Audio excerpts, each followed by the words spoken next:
Alright folks, welcome back, and welcome if this is your first time here. My name's Randy, and I'm going to tell you what makes acoustic guitar bellies get big.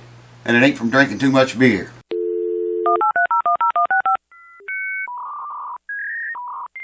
Alright, welcome back folks, thanks for coming back. What makes acoustic guitars get big, these big bellies on them? You know what I mean? We're going to talk about everything that causes that, and probably some things that don't cause it. Had a guy brought a D28 Martin here just last week, dropped it off, and he wanted to know if I could reduce its belly a little bit. The guitar was only like 6 years old or 7, and he said he took real good care of the guitar. He bought it brand new, took very good care of it all the time. He didn't know why it bellied up like that. I said, "You used heavy strings on it?" He said, "No, he used medium gauge strings on it." Anyways, I looked at it last week and called him, looked inside and looked all around, and the braces had been shaved in that guitar. I called him and I said, "Do you know that your braces have been shaved in that guitar quite a lot?" He said, "Yeah, he had it done right after he got the guitar. Not long after he bought it, he had it done." And I said, "Well, dude, that's it had forward shifted bracing. That's where you take the whole X brace and move it this way. That opens up this area down here for a much bigger, boomier sound." And it also had that. This is the guitar, by the way, one of the guitars. It's in the contest, ongoing right now. You can own it. If you choose it out of the 3. Anyways, he knew, yeah, he said he had the braces shaved like a year after he got it. So it took, I don't know, 5 or 6 years for the top to finally start getting the belly in it.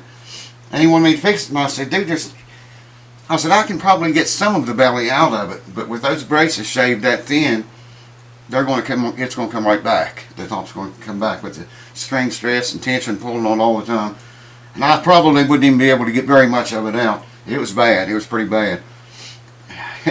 His action was pretty high too. I think he's placed pretty hard, but he ain't asked me about taking the braces out. And I said, it's the main X brace that they've shaved in these voicing bars back here. You'd really have to replace them all, you know. And probably the bridge plate, because it buckled with that belly over time. The bridge plate gets deformed, you know, depending on how bad it is. But you take, alright, let's look at some things here. See, a lot of guitars where the bridge is starting to pull up back here. Okay, you need, if your guitar's doing that, you need to get that fixed immediately, because as that bridge pulls up, your pins, I had a guitar here that the pins were the only thing holding the bridge on there. When the bridge starts to pull up back here, your pins start going at an angle down into the pin holes, and they start jacking this up, this area here. All this pulling that way, and you know, coming up like that, that pulls this whole top up, and there again, there goes your bridge plate getting deformed again. So if your guitar, or you know, if your guitar or someone you know can stick a piece of paper back here, I showed y'all how to do that. Just take a little piece of paper, see if it'll slide anywhere underneath the bridge. This one will not, you see. And if it does, fix that as quick as you can, or you're going to get a belly, man. Plus the bridge is going to probably come clear off eventually. If you over humidify an acoustic guitar, now I put like a bowl, a little plastic bowl with a cloth soaking wet down into the hole, cover this sound hole with something that won't absorb water, plastic, you know, something like that. That's the way I humidify guitars. But you can't overdo that. You can overdo it.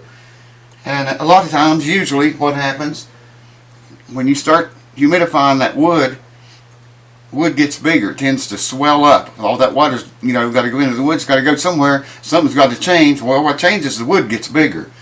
And that can cause a belly to start coming up, especially at the same time it's got string stress on it. I've got this guitar tuned down. You should always tune your acoustics down if you're not playing them. And I've got too many to play them all. So anyways, yeah, if you over humidify your guitar, that will also cause the a belly on it.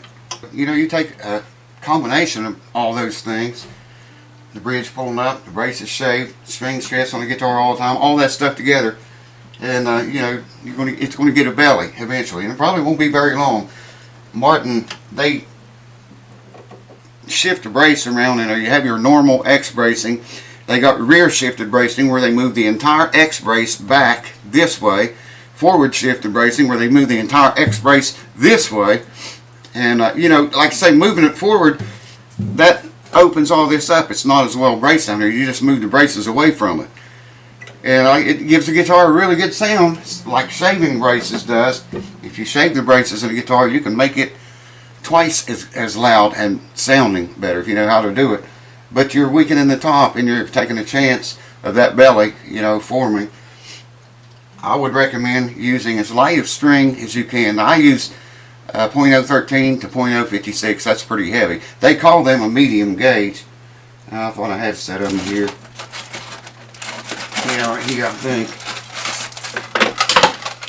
They call that a medium gauge, but those are awful heavy, man. Really, I mean, Tony Rice used a .057 on his low E string. I can't believe he did that. Yeah, first string to the sixth one is .013, .017, .026, .035, .045, and .056. So that's what I use on all my guitars. That's not what on this one. I don't think it's what's on it.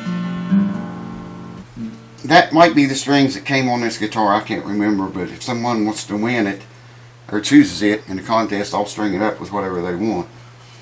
But yeah, you wouldn't think over humidifying a guitar would cause that belly to swell up, but like I say, that water goes into the wood. It goes into the wood, and it's got to go somewhere. It goes into the wood starts getting bigger, swelling up, and you know, the back and side, the whole guitar, the whole body, entire body swells up. I was playing somebody's guitar, I forget who it was, and it was really light. And I told that dude, I said, man, this thing's dried out. You need to humidify it really bad. And he did, and brought it again, and I played it again, and it was really heavy. I mean, it was like difference in two different guitars. I wasn't sure it was even the same guitar or not. It was so much heavier than it was the other time I saw it. But he got it humidified. He went a little bit over. But the other guy I'm talking about, that had the braces shaved, like he said, he's always took care of his guitar, and he did. The thing hardly has a scratch on it anywhere, but he had the braces shaved in it and kept it humidified, and probably overshot that a little bit, you know, from time to time. I'd say more than a few times it had been over humidified, maybe for not very long, but long enough, you know, to shove that belly up a little bit more each time. Got them thin braces in there, thinner than even normal. String stress 24/7. It's going to happen, folks. I mean, you know, there's no getting out of it. It is going to happen, and it can happen to you. So anyways, that's what I wanted to talk to you about. People asking me about, you know, how do you get rid of a belly? Yeah, it's very hard to do. I use this thing right here. It's flat. Very dusty, too. And take the bridge off and clamp that to the top of the guitar with the strings and everything off and the bridge. Clamp it to it, put heat on it, keep moisture in there while you're doing it, hang a heat light over it, and you know, leave it that way for as long as you can, weeks if you can do it. And you know, that softens the glue up, and the moisture in there keeps the top from drying out. And eventually, you know, you might get the belly to reduce a little bit, but it's just very hard. You really have to go in there and unglue all the braces and flatten it out and glue the braces back, you know, to truly get rid of it. But, you know, that costs money, and most people like to take the shortcut and do it like I just said. Clamp it for, you know, leave it for a while. Get as much of it out that way as you can. But, you know, like I told that guy with the shaved braces, it's just going to come back in a matter of time. Wasn't going to help anything. Anyways, that's how bellies form and what causes it, and very few methods you can do to fix it. I want to say again, I'm sorry to all the messages sent to me that I have not replied to. I can barely read them all. I swear, really, I can barely read all of them. But thank you for them. I appreciate them. Keep them coming. I do reply to, you know, as many as I can, but that ain't very many compared to how many I get. I'm talking about on Facebook and in emails. But if you want your guitar worked on, put guitar repair in the very first thing you say, or in the subject if it's an email. And I kind of look for those, you know. Of course, I don't have to tell you to subscribe if you're not. You know, 90% of the people that watch these videos are not subscribed. You can see all that stuff in YouTube analytics. 90% of the people that watch my videos are not subscribed. So if you're watching this, please do subscribe if the videos help you. I got a few notes on there because I can't remember it too good. You all know about that, right? And don't forget to give this video a thumbs up. Check out my older videos. There's a ton of wealth in them. Just about anything you need to know about guitars, you can find it in there somewhere. Thanks for watching. Cheers to you. Have a great one, and I'll see you on the next one. Oh yeah, I always forget stuff. I was going to say, when you get a belly, when your guitar gets a belly, depending on how bad it is, of course, if the bridge pulls up, you just change your intonation, believe it or not. If that bridge pulls up, I know people keep playing them that way. They just play it until it pulls off, I guess, or makes the belly so big they can't play it anymore. But you got the width of this saddle right here. If I can get through these cords. The width, not this way, but this way. The width of the saddle to adjust your intonation on an acoustic guitar. So, you know, if that bridge pulls up, then your saddle can move the width of the saddle. Your intonation is going to be out.